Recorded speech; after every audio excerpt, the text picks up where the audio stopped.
So, ang entrance natin ngayon ay bahay ng bato. Hindi ko alam kung bakit tinawag siyang bahay ng bato. So, malalaman natin kung ano ba naman dito sa loob. Kung talaga bang lahat ay bato. Pero, more or less, lahat na nandito ay art. Kasi isa siyang museum at art gallery. Yan. Oh, bakit hindi yan bato? Ah, bato rin yan. Gawa sa bato. Gawa din yan sa bato. So, lahat talaga dito ay puro bato. Ayan, dyan. At ang masaya dito, malapit ito sa tubig. Let's, diba may pag-post ng ganyan? Ah, bato rin po yan. Hindi yan kahoy. So, eto na. Sa oras na to ay alas 10 ng umaga. Ganong kainit. Ang init. Ang dinadaanan namin ay talagang puro bato. Ayan. Ang dami nilang mga ano dito. Ang klaseng ano to? Kawayan ba yan? Kawayan, kahoy. Kawayan yan. Galing naman. Sobrang init dito ha. In fairness. Pero dahil marami siyang kahit papaano mga lilim, eh medyo masarap-sarap siyang puntahan. Ayan oh. May lilim kasi siya. Siguro maganda dito lalo kung gabi. No? Eh kasi tirik ang araw eh. Alas 10 ng tanghali. Mainit na. Pero maganda. At saka nakakadagdag ang init ng dagat. Pag may dragonesa, may mga dragon. O dragoness ang tawag doon. Ito, how to train your dragon. Ang dami nila dito. Oh. Malaki pa. Diba? Ito daw ay, ano nga yan si ma'am? Philippine Sea? Grabe. Mararating na namin yan doon sa kabila. Ang lawak. Ang laki ng property na to. Ang entrance fee ay magkano? 50 pesos. Oh, 40 pesos. Yan. 40 pesos lang. Mura lang. Kaya-kaya. Pirate of the Caribbean. Ay, grabe siya. Tsura ng bahay na bato outside. Outside view. Ayan. Ay! Ang ginagawa mo dyan, ma'am? Nasa taas na sila agad. Hello, ma'am. Si sister, asa na? Ah, si sister. Ay, ang ganda, oh. Sobrang ganda ng loob nito. Oh, ang dami-dami mo makikitang mga artifacts dito. Talagang ano talaga ito. Pinreserve ng may-ari. Oh, ayan ang dami, oh. Ganda ng lugar na to. Pasya lang po kayo. Grabe mga muebles nila, oh. Mga pinutol na kahoy lang. Pasok mo dito, makikita mo to. Yung mga ano nila. Yung mga picture nung unang ginawa pa to. Ay, medyo talaga amaze na amaze ka talaga. Ang dami mga ano, artifacts, oh. Mga, ganda. Dami, oh. Gawa sa sungay. Wala dito sa kwarto, ito ang view. Siguro tinirahan talaga din yung unang panahon to. Ayan, oh. Yan yung view. O, diba? Ang ganda. Grabe. Sobrang lawak. Yan. Yan. Pag akyat mo na hagdan, ito yung makikita mo. So, pa second floor na tayo. Second floor. Grabe, diba? Kita mo yan, ha? Grabe. Yan. Pa second floor. Ayan. Ang ganda. Ang ganda. Oh my God. Ang aliwalas pala dito. Diba? So yun. Second floor nila. Ganda. Kung gusto mo talagang ayan yung kanyang ceiling. Ay, grabe sa chandelier, oh. In fairness. Diba? Oh, atas yan yung baba. Ay. Diba? Patay ang mauntugan.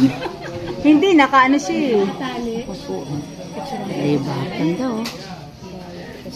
Iyon yung kanilang ano, receiving area. Wow. Sala. Ang laki. Baba. Kailangan humawak.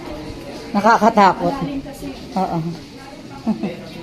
Sa mga tulad nating may takot sa height. Ayan. Pagpababa. Ang gaganda ng mga artifacts. Oh. Ang gaganda ng mga ginawa nila. Pagbaba mo, dito, yan. Punta ka dito sa kabilang room. Ito yung room sa baba. Ito naman, ang mga nandito ay mga art. Mga ibon, birds. Iba't ibang birds na meron dito sa La Union. Ayan siya, oh. Natatagpuan ito dito sa La Union. Grabe, oh. Ang gaganda talaga, oh. Yan. Ito yung room nila. Hindi siya pwedeng hawakan. Ganda, oh. Ito naman, yung pinaka receiving area nila. Yan siya, oh. Ayan. Dito yung parang sala kung sala. Itong ganda, oh. Ay, siya. Ang galing, oh. Yung tao ang pwedeng kumain dito sa mahabang dulang na to. Di ba? Ang laki, oh. Haba. Ang lupit. Ang haba. Mga pang 15. Ito yung kainan nung araw talaga. Ganito ang lamesa nila. Nung panahong una. Diba? Wow. Tapos nakatambay ka sa ganun. Patingin-tingin ka lang sa labas. Diyos ko, sarap na siguro pag ganito bahay mo. Tapos ganyan ang mga upuan. Etong way na to, papunta siya sa Pebble Beach. Ayan. Ito yung the beach without a grain of sand. Bakit kaya ganon? Kasi puro siya pebbles. Ay! So kaya siya tinawag na Pebble Beach kasi wala naman talagang sand, puro pebbles. Ayan siya, oh. Ayan, oh, pebbles. Talaga. Pwede bang kumuha dito ng bato pang hihilod?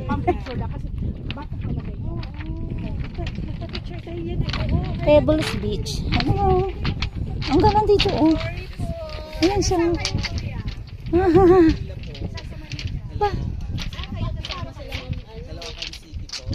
Ito yung palabas na kami.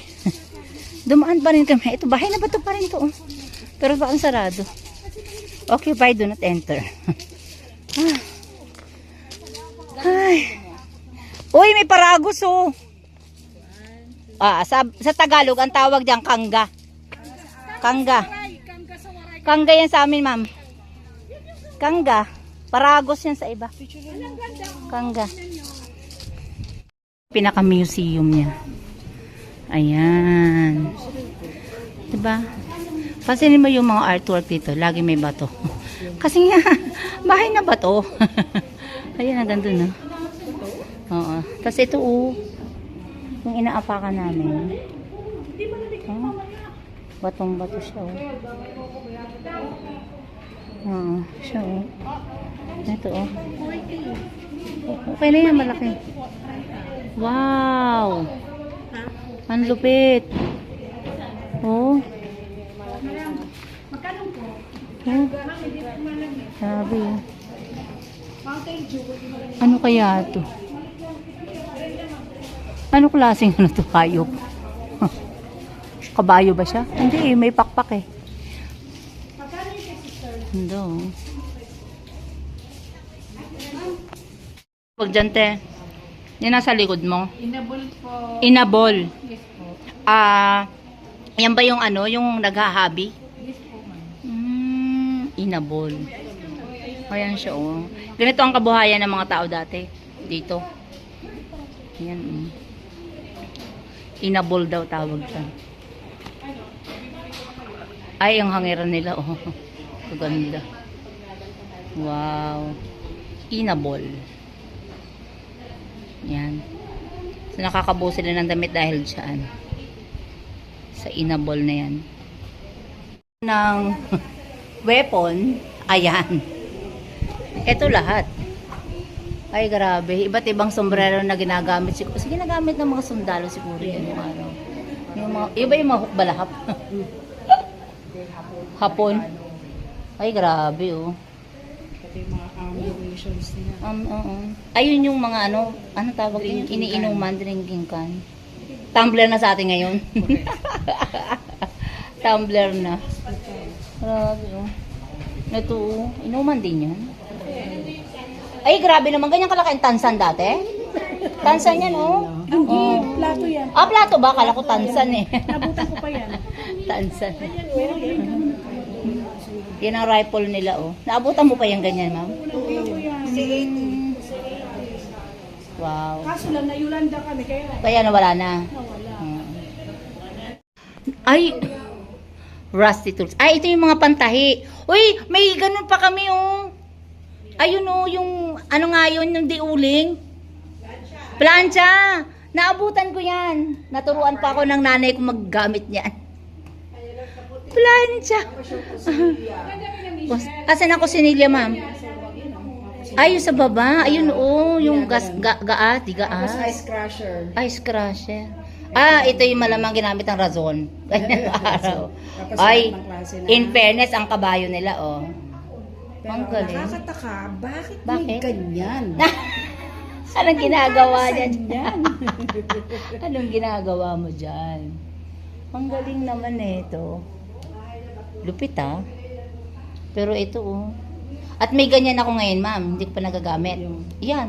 Uy, tara, tayo. Naman, kung kitchen tools naman, ito yung mga ginagamit nila nung araw.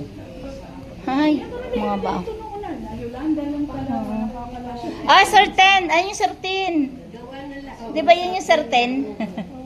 Yung mga pulang yan, sarten yan. Ayan.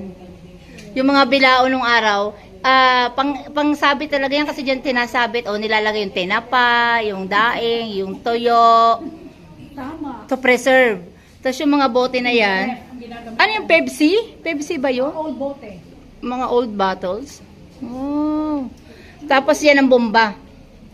Oo, Jetmatic ang tawag sa Batangas yan eh. Jetmatic. Bomba. Jetmatic. Oo. Eh, yung certain ma'am, ayun oh. Ay, saan yan? Asan mo? Ayun oh. Royal pa. May Royal. May Pepsi. May Pepsi. Wala pang Coke noon. Hindi pa uso. Uso na yan. Shelly, yung paborito mong ano, lapad andun no. Wala. Tools. And garden tools. Oh. Ay, grabe. Ito maganda. Ito ilaw to eh. Alam, para ng ano. Oo. Ayan oh. Tinan mo ang ano, tawag nito? Ang galing oh. Petromax. Hakso. Ah, yung Petromax. Naabutan ko pa yan. Bata pa ako, meron pa yan. Oo. Ito kangga to eh. Yan, kangga, oo. Kangga yan, Ibang kangga. klase. Kangga. Pangkabayo, Ito kabayo, ito ano to sa baba, kalabaw. Iba't ibang klase. Dito na tayo sa section ng mga carpentry at saka woodworking tools. Wow. Ay, meron ganito ang tatay ko po. Naabutan ko pa yan. Ano to eh? Pang kinis ng kahoy. Sash. Pantasa ng buwan. Pantasa. Yan, may ganyan pa po ang tatay ko. Lagare. Opo. Yun pang power saw po yung isa. Ayun o. Power saw. Ayan o. Orso. Opo, yan po. Yan ang power saw namin dati. Ganyang kalalaki. Ito yung pang drill. Grabe, ang lalaki ng drill. Ang laki po niyan. Diba? Wow, Archimedes, kamusta ka naman? Oo, yan po yung ano. Bakit may ang ginagawa ng makulay na turtle na yan dyan? Find the ano ba to yung something weird dun sa kanina. Kasi, Find the difference. oo. Pero ito po yung malaki yan. 2 tao gumagamit yan. Naabutan ko pa yan. Bata-bata. Yan, ginaganyan. Opo, yan po yung pang ano, pang Ito na malaking kahoy. pamputo na malaking kahoy.